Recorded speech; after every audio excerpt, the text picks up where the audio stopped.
Hey y'all, it's Ashley, and I am here with a design team project for Butterfly Reflections Inc. And if you guys don't know what that is, it's a online shop that has lots of card making stuff and scrapbooking stuff as well. So I'm one of the scrapbook design team members, and so I'm creating my first scrapbook layout for September.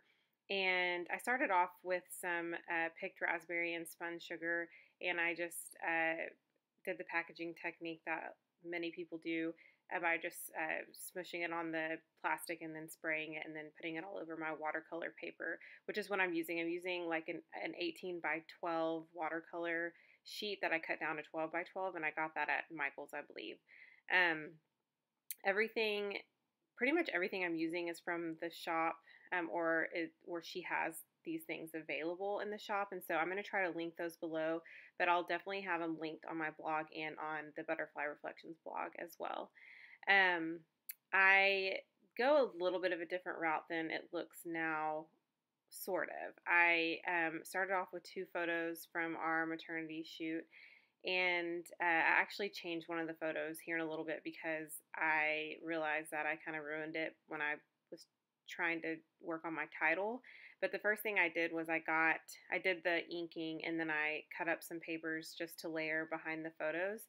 And I'm realizing now that I have quite a bit of yellow. I have a couple layers of yellow, and so that's what's mostly showing behind those photos. So I cut some of that off so that some of the aqua would come through. Um, and I'm mounting my photo, or my center, like I guess my focal point, on some foam dots and just continuing to layer. I've taken out some of the die cuts from, I guess I didn't mention that this is the Rise and Shine collection from Amy Tangerine.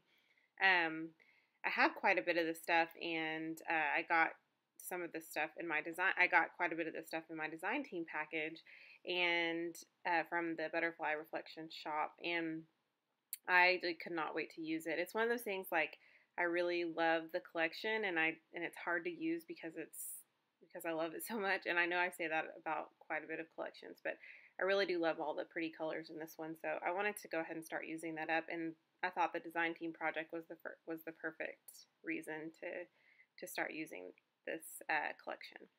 So I've taken, like I said, some of the die cuts and then the papers from the 6x6 paper pad, and then now I'm just layering some of that ephemera, and I took one of the, it's not epoxy stickers, it's, I cannot think of the word, but it's more of like a plastic feel on those stickers. Like, I really honestly can't think of what they're called, but I used the camera one, and then I'm trying to like come up with some circle elements there. And you'll see there, I was using some Pinkfresh foam stickers there, and it said celebrate, and I really wanted to make it work, but I kept fiddling with it and couldn't get it to work. So what I did was I chose a different photo because the other photo got kind of ruined from picking it up and putting it back down, and that was totally my fault. It wasn't like the stickers or anything like that. It was just I was moving it around too much, and I decided that I kept going back and forth. I knew I wanted a black title because there's a couple of black elements, plus I'm going to use some India ink at the end.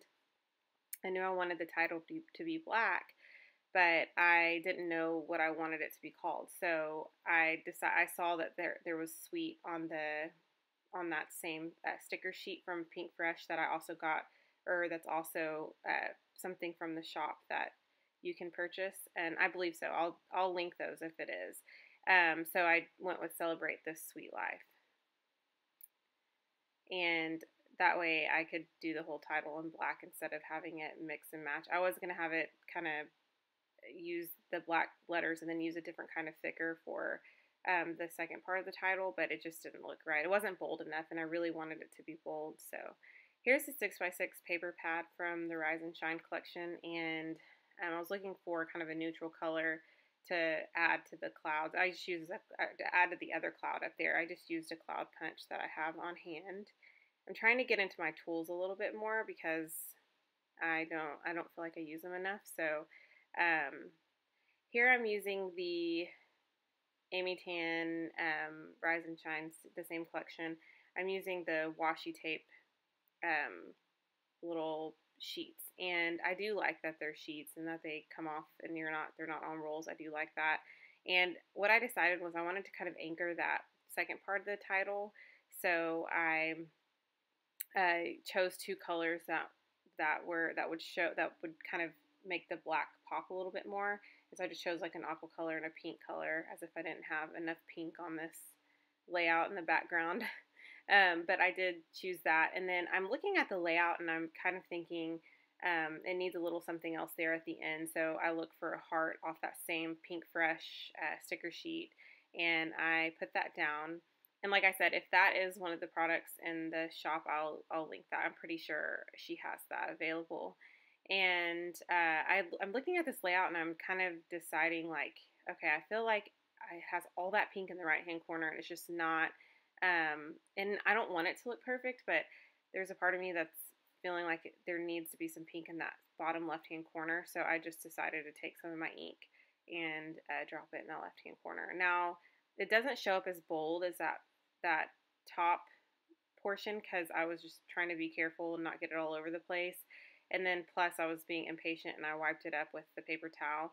So you'll see it's a little bit less bold, but I do like the way it turns out. I did add a little bit more, and then I just let it sit. So that's pretty much the layout, and I have a upcoming shot just of the layout itself. I just add some India ink. Definitely made the mistake of not letting that watercolor part dry, but it turned out okay. So I hope you guys like it and check out Butterfly Reflections ink.